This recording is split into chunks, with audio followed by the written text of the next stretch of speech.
Day 2 of Diddy's criminal trial was even more unsettling than the first. Cassie took the stand, 8 months pregnant, wearing a long brown dress. She made no eye contact with Diddy, no smile, no acknowledgement, just walked straight to the witness stand with quiet resolve, like she'd been waiting years for this moment. Her voice was calm, steady, no tears, no trembling, just the truth. And the truth was horrifying. Every word painted a darker picture than the last. The courtroom was silent. Whole night to process the disturbing details of these freak-offs that were laid out yesterday through the eyes of Cassie Ventura. The graphic details, the alleged abuse, the drug. Today they didn't have to use their imagination, though. It got real in that courtroom today when the jurors, not the public, not the press, when the jurors saw still screenshots from these freak-offs. There was something so uncomfortable about the moment. Watching the jurors see something so raw and so personal in a courtroom full of eyes and full of opinions. Cassie was the most emotional we've seen her. At times even reflecting when she heard the words come out of her mouth, saying things like, "I can't believe I dealt with that." You gotta understand, these aren't gigantic courtrooms. Cassie and Diddy are not at opposite ends of a football field. They are feet from one another. And the only thing between them really are their lawyers. And even though all eyes were on each of them, I don't think they ever looked directly at each other. Not when she walked by him, not when she was testifying, not when at times she broke down sobbing, remembering how she loved him and just wanted him to say sorry for the things that he had done. Now, when she talked about not wanting to live anymore, or her opioid addiction, or lying to her mother about the abuse or when it started or the extent of it, the audience was shifting uncomfortably. And sometimes Cassie testified that Diddy beat her, drugged her, isolated her, and trafficked her. She said he repeatedly forced her to have sex with male escorts, sometimes in hotels, sometimes in his own homes, while he watched. Not once, not twice, over and over. She said he filmed the encounters and often showed her the footage to shame and control her. Other times, he used the recordings as threats, warning her that if she ever tried to leave, those videos would destroy her. She said she eventually stopped fighting it, said she felt less like a person and more like property. With no close friends, no support system, and nowhere safe to turn, she stayed trapped. Earlier that day, one of the male escorts Diddy allegedly hired also took the stand. His name was Daniel Phillip. He testified that Diddy paid him thousands to sleep with Cassie while Diddy watched from the corner. He said Cassie looked terrified, like she wasn't really there, just running on autopilot. When it was over, Daniel said he walked out feeling sick, certain that whatever just happened wasn't truly consensual, no matter how it appeared. about having to hide under a toilet to get away from Diddy. She revealed getting a gash by her eyebrow after he threw it into a bed frame in front of her friends. She said she got stomped in the face on the floor of Diddy's Escalade for the duration of a ride home. And she claimed throughout their time together that she felt, well, powerless to make the choice to escape. Now, to make her point, Cassie talked about going to a hotel when Diddy beat her after a party in Los Angeles. She said she didn't want to stay, but felt she couldn't leave. She testified, quote, "It was not safe. I didn't have the resources I needed to get out and move, to get out and not have anybody stop me." You know, Cassie went on to say, I understood Sean's capabilities, his access to guns, and the threats that he made prior to that.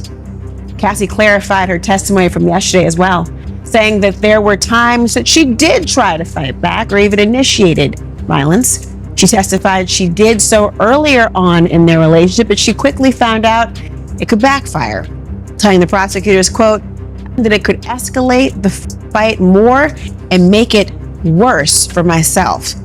When the prosecutor asked what she meant by that, Cassie said, quote, "Just make him more violent, make him stronger. Want to push me hard." He testified that another time he heard loud bangs and shouting behind a closed door. Minutes later, Cassie walked out, visibly shaken, her face bruised. She didn't say a word, just kept her eyes on the floor and passed him in silence. The defense argued that Cassie stayed for the money, that she was an adult and could have left at any time. But the prosecution pushed back, insisting trauma doesn't work like that. Control doesn't always come with chains and locked doors. Sometimes it looks like luxury. Sometimes it looks like love that's toxic, manipulative, and rotting from the inside out. To describe the leverage, that's the word she used, leverage Diddy had over her. So that leverage came in the form of blackmail. Those videos specifically of the freak-offs. She testified that Diddy threatened to release them when he got angry. Cassie said, quote, "One time I dated someone else, and that is what it was all about. I'm going to put out 2 embarrassing videos of you. He just wanted to hurt me." Now, Cassie's direct testimony is actually now over. The defense, though, they're going to get their chance to cross-examine her and go into the details again tomorrow morning. I'm going to begin with CNN entertainment correspondent Elizabeth Wagmeister, who you and I have been bosom buddies in this court. We've been sitting next to each other watching it all go down, and you have a unique perspective on all this and the coverage you've been doing. Talk to me, though, about the scope and of the violence and the intimidation that she laid out in court today.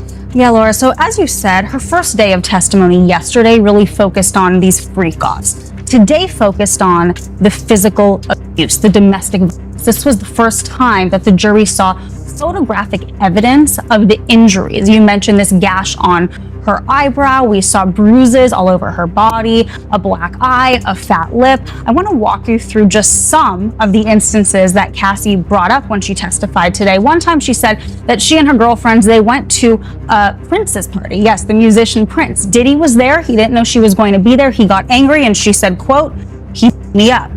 She said that after they broke up in 2018, that he raped her in her living room. Diddy sat still through most of her testimony, arms crossed, eyes locked on her, occasionally jotting something in his notebook.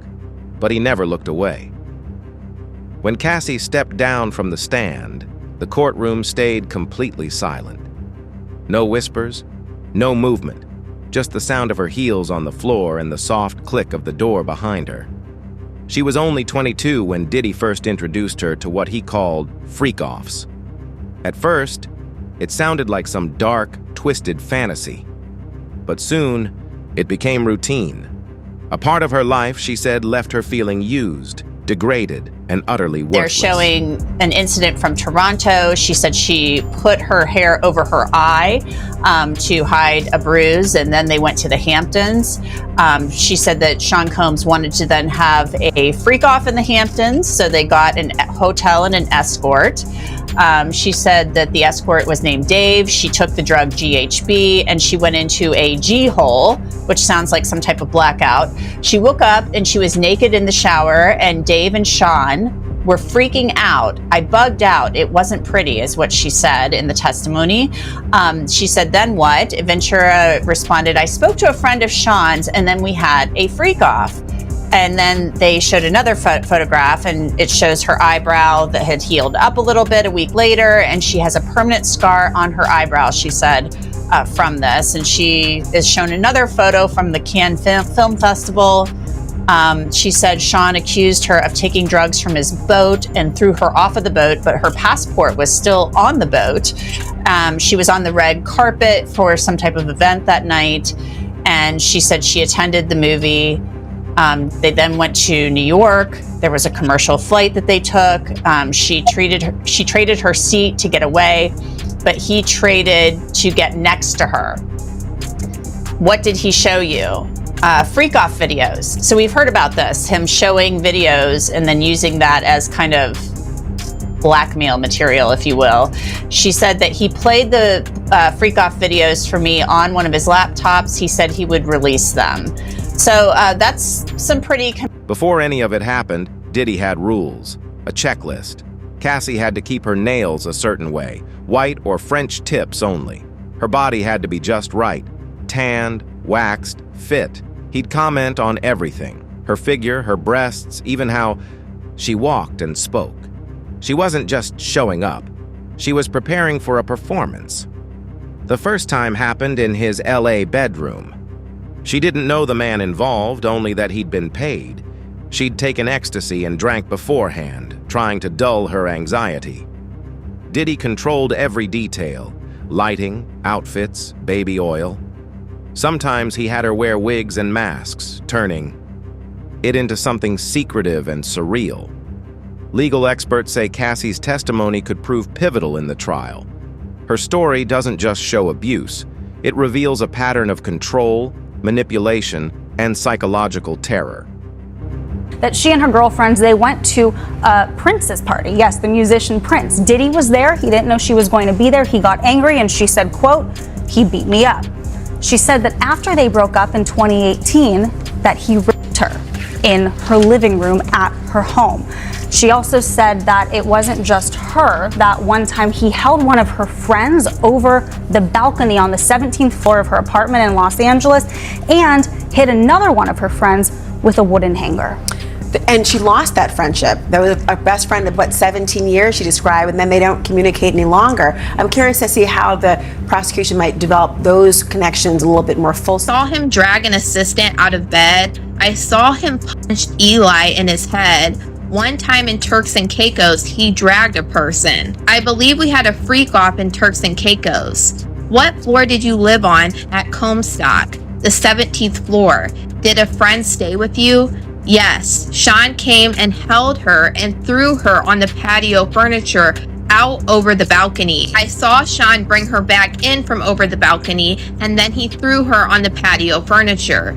And Carrie Morgan, I saw Sean hit her in the head. Did you get substances on your own? Occasionally, opiates. Sean would put pills in a vitamin C bottle on the sink in the New York apartment. He'd say, "You can take them." He had doctors who would write the scripts in his name of his assistant or in my name. Your brother's birthday party in Connecticut of 2013. What happened? My mother told me someone was taking pictures of me, and I went and punched her in the head. You testified that your relationship with Sean ended in 2018. How was your health?